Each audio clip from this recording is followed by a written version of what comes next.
Signal is a podcast by the Bucks County Beacon. I'm your host and the Beacon's editor-in-chief, Cyril Mychalejko. Twice a month, we'll use this space to shine a light on the right-wing extremist currents streaming through Bucks County and beyond. We'll talk to guests who will help listeners navigate these perilous political waters by providing insight, analysis, and organizing solutions so that we can steer the community toward calmer, saner, progressive routes. Frederick Clarkson is a senior research analyst at Political Research Associates, a social justice research and strategy center that exposes the agenda and strategies of the U.S. and global right, revealing the dangerous intersections of Christian nationalism, white nationalism, and patriarchy. He has written about politics and religion for 4 decades. Clarkson is the author, co-author, or editor of several books, including Dispatches from the Religious Left, The Future of Faith and Politics in America, and Eternal Hostility, the struggle between theocracy and democracy. Today we talk about a Christian theocratic movement that wants to build a kingdom revolution led by an army of believers, starting in Pennsylvania, before spreading across the nation and then the world. Hi, Frederick. Welcome to The Signal. Hi, thanks for having me. Frederick, you recently wrote a piece in Salon titled Unfriending America. The Christian right is coming for the enemies of God, like you and me. In it, you write that many new Apostolic Reformation leaders are ramping up a contest for theocratic power in the nation and the world in what they call a kingdom revolution led by an army of believers. And their first target is Pennsylvania. Can you explain first what this new Apostolic Reformation movement is and their role in the broader Christian right? Yeah, the New Apostolic Reformation is a beginning of a theological movement, if you will, and a shift in the political thought of Pentecostal and charismatic evangelicalism. Through most of the 20th century, Pentecostals and most evangelicals were pretty much on the political sidelines since the Scopes trials, because the belief was that that Satan controlled the things of this world, and you didn't want to mess around with the things of this world too much, lest you risk your soul. But there was a big theological shift that took place that said that good Christians can and should do some things. The only question was how much could be accomplished before Jesus returned, and that opened the door to what we now call the Christian right, or sometimes Christian nationalism. But the Pentecostal and charismatic wing of this came along separately from the fundamentalists that we most associate with, like Jerry Falwell. But sort of the Pat Robertson wing of the party, of the Republican Party and the movement, the late Pat Robertson televangelist, were coming along within their own communities differently. And eventually that, because they're theologically very amorphous, it was like organizing, if you're a politician, it's like organizing kittens, right? So getting people moving in the same theological and political direction was a task. And that was the genius of what the New Apostolic Reformation was about. It said, all right, we're radicals, we're revolutionaries, we don't think that institutional Christianity, the way it's worked for the past 2,000 years, works. We think it thwarts the advancement of the kingdom of God as we understand it. And so we're going to reinvent Pentecostalism and evangelicalism and all of Christianity and ultimately the world to be more like what they thought that God and Jesus intended in the first century, right? And so they have these only church offices they recognize, and it's not popes and presidents and ministers and bishops. It's the offices, as discussed in the book of Ephesians, the apostle, the prophet, the teacher, and the evangelist, and the pastor. And those are the only legitimate church offices. So it's new in the sense that it's a new idea of what the apostolic is, right? And it's apostolic in that it recognizes these 5 church offices. And it's a reformation in the sense that it folded in a lot of the ideas of Reformed Christianity as been understood in Protestantism for centuries, so that they could have a more coherent theology that would justify political action and public policy. So the NAR, it's not a denomination, but a kind of a revolutionary theocratic movement? Yes. They're anti-denominational, in fact. Denominations are a part of the problem, right? They're even seen as satanic, right? And and are to be neutralized and removed. And they're led. This movement is led by people who identify as apostles or prophets. Yes. Can you explain a little bit about that? I mean, is this, is there, is this something that's established within, Christian doctrine, that this a movement like this would be led by someone who would identify as apostles or prophets, or is this some kind of like grift? Well, I guess it depends on how you look at it, but much of Christianity is in some sense apostolic insofar as they're following from the apostles, right? Through Jesus' originally followers, uh, and uh, and identify themselves that way. But they don't call their church officers apostles. They think they were the apostles, and then that was that, right? And so this movement, thinks that yeah, we should. God still picks apostles, and that. But it's tricky. Like, well, then who is an apostle, and how can you tell? And so it's sort of like, I think the fairest understanding of it is that there are some people who are just obvious leaders, and they come to recognize one another as the obvious leaders of the movement. And it's sort of a mutual recognition society. There are people who may be self-appointed, and there are some people who may be grifters, and so there may be quite a spectrum of people who may call themselves apostles. But for the movement that we're trying to describe, it's actually a considered process of being recognized as a leader. And what's important to understand about these apostles is that they hear directly from God, and God speaks through them, and they speak for him. And I've been present when leading apostles did that very thing. There'd be an event going on, the music stops, I'm getting a word from God, and everybody leans forward, breathless. What's God going to tell us through his apostle right now? And then the word comes forward. And it's similar to what happens with the prophets. Now, the prophets are not fortune tellers, right? They're not supposed to be predicting the future. They can't predict that Donald Trump was going to be president, although some strayed beyond their mission and did that very thing, and some are sticking to their guns on that. But the idea is that the prophet, understands what God's intentions are and says that this is what the church or individuals should be doing. And they often get words directly from God as well. As you note in your article, Frederick, many within the NAR see themselves engaged in spiritual warfare. And, this idea of being in a battle of good versus evil on earth, isn't really on the margins anymore. Locally, we had a Moms for Liberty leader, Jamie Tromba, in an interview with Face the Culture podcast hosted by Kim Kennedy and Pastor Steve Gruen, say that we're definitely in a battle of good and evil at this point. And that language and framing was prominent throughout the group's national summit in Philly at the end of June and early July.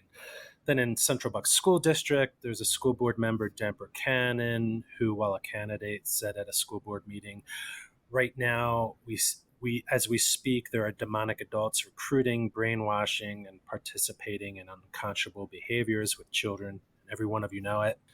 And then more prominently, Governor Ron DeSantis, who is a presidential candidate for the Republican Party, has even paraphrased a passage from Ephesians 6 in the New Testament in stump speeches across the country. But just replacing the devil with the left, one thing that he said to scores of his followers are, you got to be ready for battle. So put on the full armor of God, take a stand against the left's schemes, stand firm with the belt of truth buckled around your waist. You will face fire from flaming arrows, but the shield of faith will protect you. How did this happen? How is this so mainstream and embedded, within the larger right? And how dangerous is this kind of, apocalyptic good versus evil framing? Well, it's been coming along for a long time. And, we'll casually use the term like demonization, right, to vilify people. But we're usually meaning vilification. When we talk about what these folks are talking about demons and demonization, they mean literally people are infested with demons, with satanic agents, whether they know it or not. And so anybody who's outside of their Christian community, outside of what they call the kingdom, is potentially, satanically inspired or influenced. So that could be it could be non-Pentecostal Republicans, it could be Democrats, liberals, feminists, and just government officials just doing their jobs. Filling out Social Security forms and the like, because that's not God's government. And so, if you're not carrying out what the presumed intentions of God are, you're falling outside the kingdom. And so, the warfare that we're talking about, the spiritual warfare, it's dealt with supposedly on a supernatural and prayer level, right? You're battling the dynamic forces in the heavenlies. But because the heavenlies are also influencing the things that happen on earth, the question always is, at what point does the battle that DeSantis and the apostles talk about, become physical, right? And the idea of the warfare rhetoric is just shot through with everything that we're talking about here. And you could say, well, that's just a lot of hyperbole. Christians are always talking like that. Onward, Christian soldiers, marching as to war is the famous hymn. It's like, well, as to war, not literally war. One might say that. But on the other hand, war exists, and sometimes it's carried out, in the name of Christianity. And in this case, the mantle of the authority of the kingdom of God is to fight the demonic forces in the here and now. And the rhetoric around these things is escalating and being more specific and more urgent than I've ever heard it before. And this movement was also involved, in the planning and execution of January 6th and the attack on the Capitol, which you note in your article, as well as the fact that there actually is kind of an accelerationist sect within the NAR, who maybe see violence as a potential tool to achieve their revolutionary goals for the country and the world. Yeah, very much so. I mean, there was a part of me that didn't expect that, and to see these folks who, I take seriously as a lay scholar and a journalist, looking at these things. So to see leading apostles, working with the likes of Michael Flynn and Roger Stone and having White House meetings, that's a step beyond the ordinary transactions of politics. Right? There are always religious leaders in the White House, name your administration, but this one took on a different part, so that there was a bit of the normal transactions of politics going on, but translated into this revolutionary insurrection that took place on national television. That was an astounding thing to see.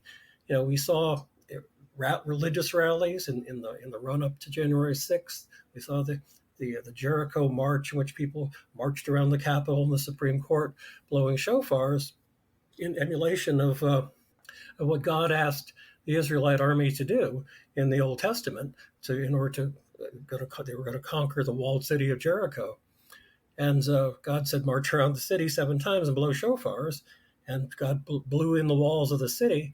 And then the army came in, and the Israelite army came in and slaughtered everyone inside those walls.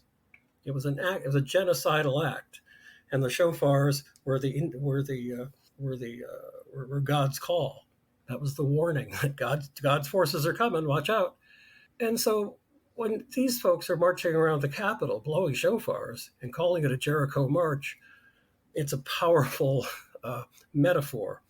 Some literal things happened, but they didn't come in with swords and guns. But nevertheless, the idea that's the biblical image that they're calling upon when they're doing their politics is an extraordinary thing, and I think an historic development in terms of what that movement is about and the relationship to contemporary politics, because January 6th is far from over. So Pennsylvania is seen as the kind of key state for the NAR and its revolutionary theocratic plans for the country and the world. One of their main, prayer warriors in the Commonwealth is Abia Bildness. Could you talk a little bit about her and her Pennsylvania Apostolic Prayer Network? Sure.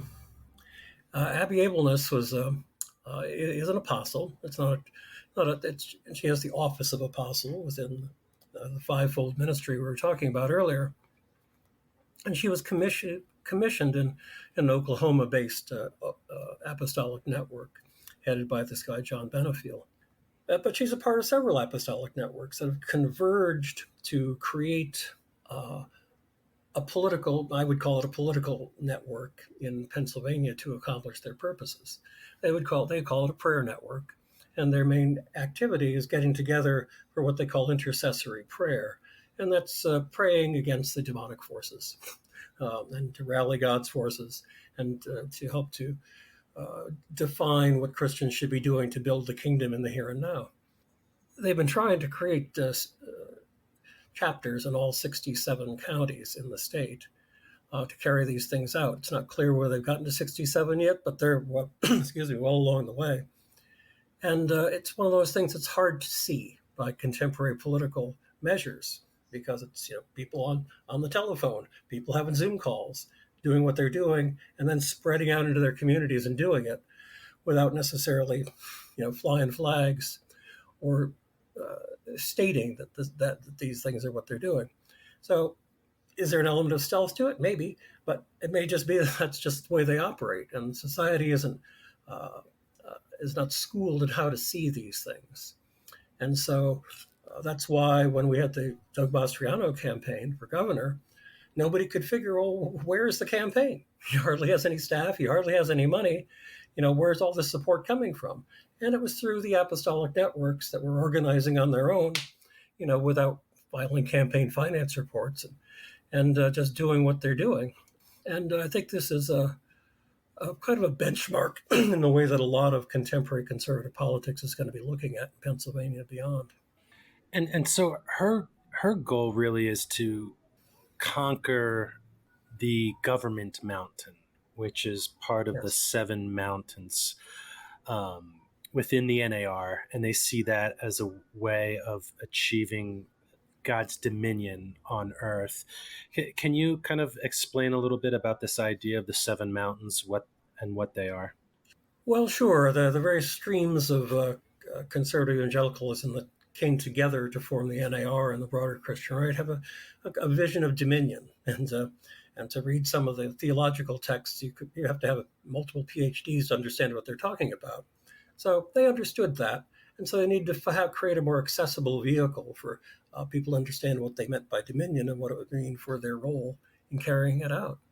So the idea of 7 mountains of dominion is more of it's kind of a marketing mechanism, which you break down a global vision of Christian division into 7 mountains, metaphorical mountains, of government, education, family, religion, business, and arts and entertainment.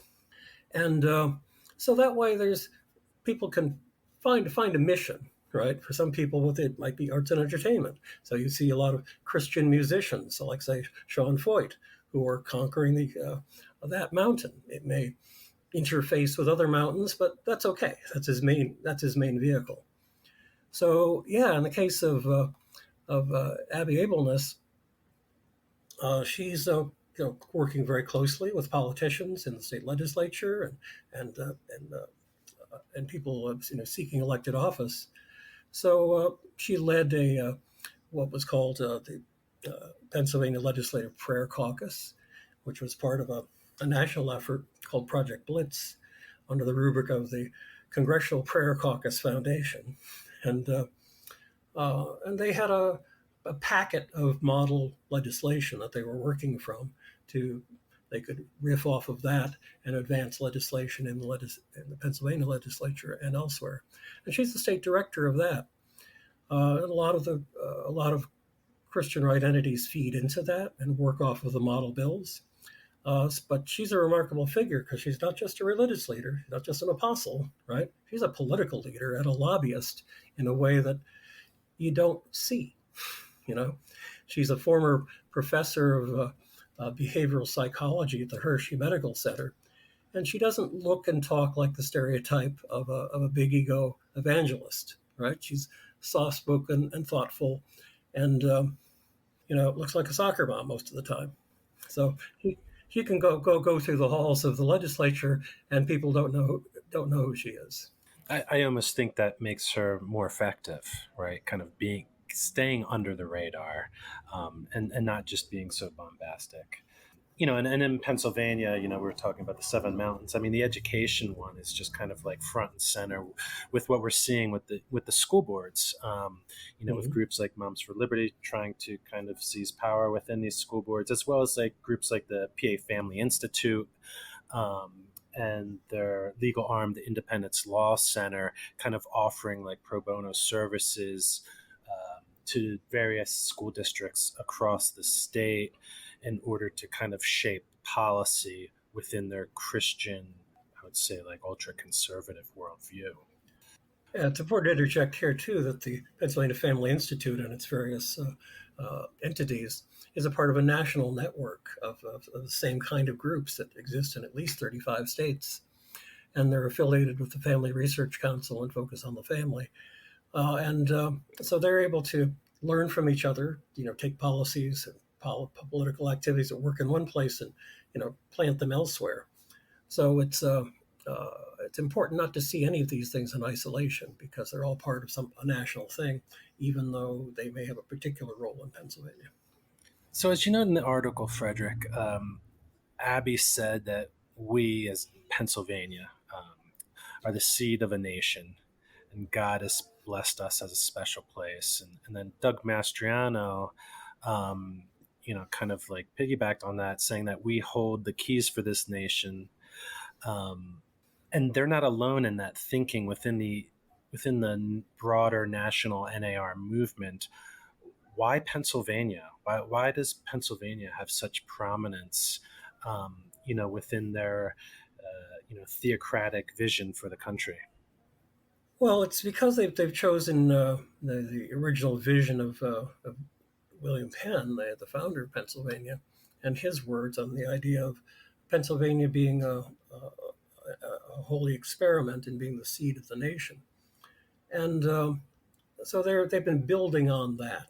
They think that for a lot of reasons the holy seed was thwarted, but they see that William Penn's vision and the original governmental structure and philosophy of Pennsylvania as they try to have it both ways. They see it as sort of the grandfather of the American Constitution, but on the other hand, they're also saying that at least many of them, when they're being more open, will say that America didn't get it right. Washington, D.C. and the Constitution and the Founding Fathers, well, they were a bunch of deists and a bunch of Masons, and we really have to restart. And they mean, so the idea of what happened in January 6th was, for many of them, was a part of tearing down what was in order to create something new. And Pennsylvania is thought to be the place where the new nation, with carrying forward Penn's seed, Penn's holy seed, would be the place where that would sprout.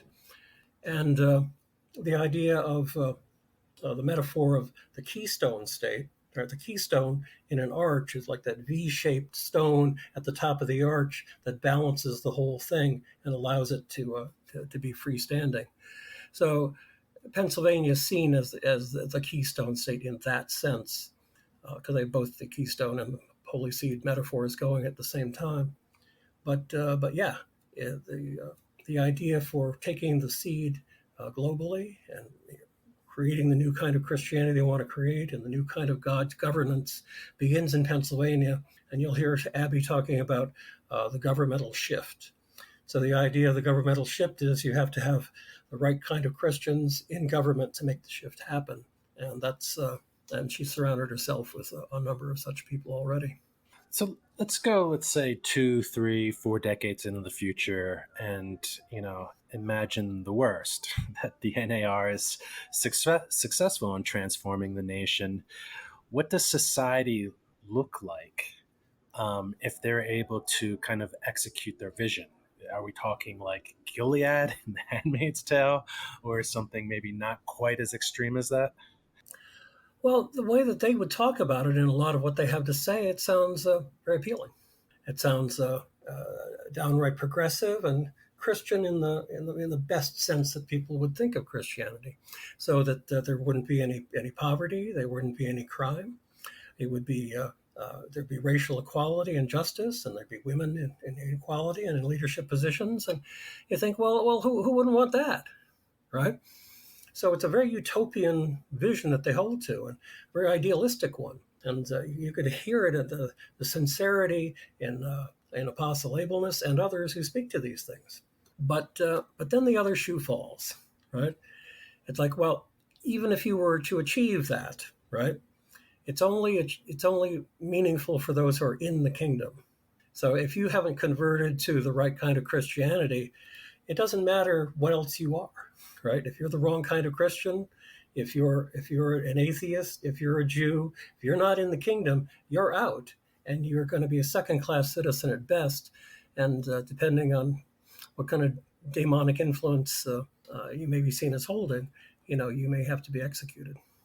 You said something earlier that struck me. You said that society isn't schooled in kind of like seeing these things that are happening, within the NAR movement, and the threats that they pose. And part of the problem is kind of the media is not doing a good enough job, just kind of like dedicating the resources to providing reporting that offers depth and breadth, so that people, both locally and nationally, can kind of like truly understand what this movement is, and how prominent it's actually becoming.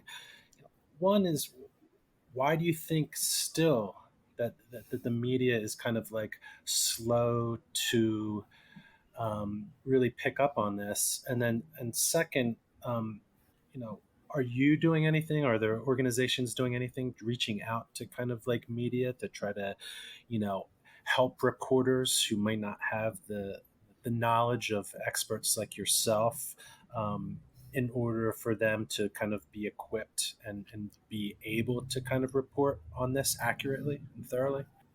Well, let's start with the last part first. I talk to reporters all the time, try to help them as best I can. And in fairness to to journalists and to everybody else, this stuff is hard and it's complicated. I'm learning new stuff all the time that I wish I understood years ago, and it's been growing up in in plain sight. It's newish. It's only a few decades old in terms of kind of the theological direction and coherence and capability, political capability that they've achieved. And Pentecostals, even within the evangelical world, are kind of treated as second-class citizens, right? These were the holy rollers and other unflattering terms. And I know people who, when I tell them about it, I say, I bet there's a Pentecostal church just within a few miles of your house. And no, it couldn't possibly be. And then we drive there and say, well, there it is. It's a thing that's gone unseen, right?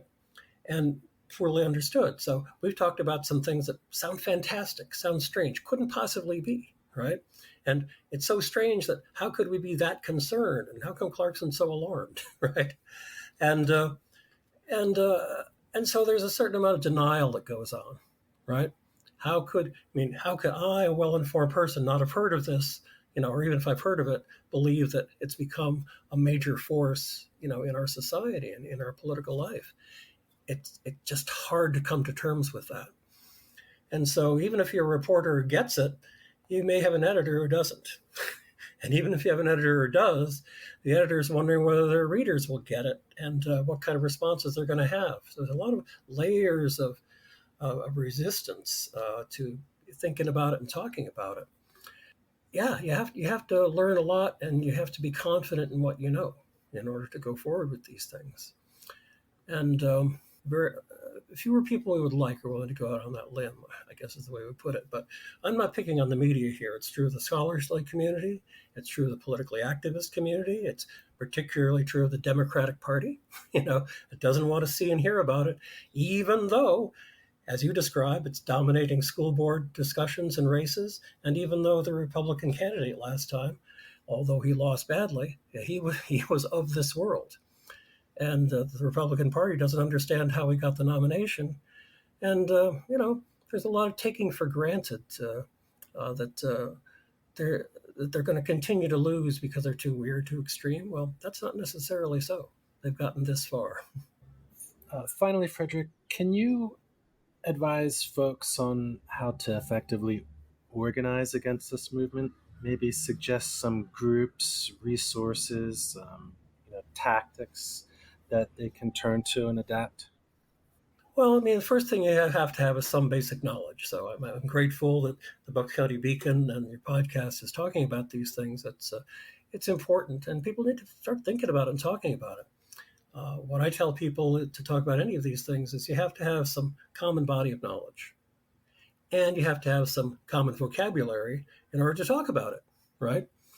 And apply it to the things you already know, and or to your current circumstances. So the places I write for and Political Research Associates, where I work, and the related entity Religion Dispatches, write about these things all the time. You'll find most of my work there. And Right Wing Watch, which is part of People for the American Way, reports on these things all the time. So those are reliable places where you can begin to get the knowledge and the vocabulary to go with it. And but I have to say, even within the sort of the liberal religious community related activist groups, is they're not really talking about this. And they're talking a great deal about Christian nationalism. But one of the problems that they have in talking about Christian nationalism, they usually mean white Christian nationalism. And when you start to talk about the NAR, you're talking about a group that's, not just American. It's not about American exceptionalism. And American nationalism is a complicated matter, as we started to address, and they're multiracial, multi-ethnic, multinational, and they have women in leadership. So it doesn't fit with the narrative and the stereotypes that are driving our main discussions about the Christian right and what to do about it. So that's going on too, at the same time. And so all of us who are following these things, and people who are in communities affected by, say, the school board politics, are going to have to look to the kinds of places to learn about it and begin to apply what they're learning to their situation on their own, because they're not going to get enough help from the national organizations who are talking about Christian nationalism and Christian nationalism alone. Frederick, thanks so much for coming on and kind of, helping us understand better what exactly it is that we're up against. I, for one, am really appreciative of your work that you do, and we'll be sharing links to your work as well as other resources in the show notes. But thank you again for your time. I appreciate it, and hopefully we can have you back on in the future. I'd love to do it. Thank you for doing all your good work as well. This has been The Signal, a podcast by the Bucks County Beacon.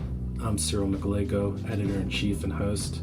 For more progressive news, analysis, and opinion from Bucks County and beyond, go to www.buckscountybeacon.com. The Signal is produced by Kevin Mahoney of Raging Chicken Media. Intro-outro music by Maf et Tula, featuring Cartas a Felice, used with permission.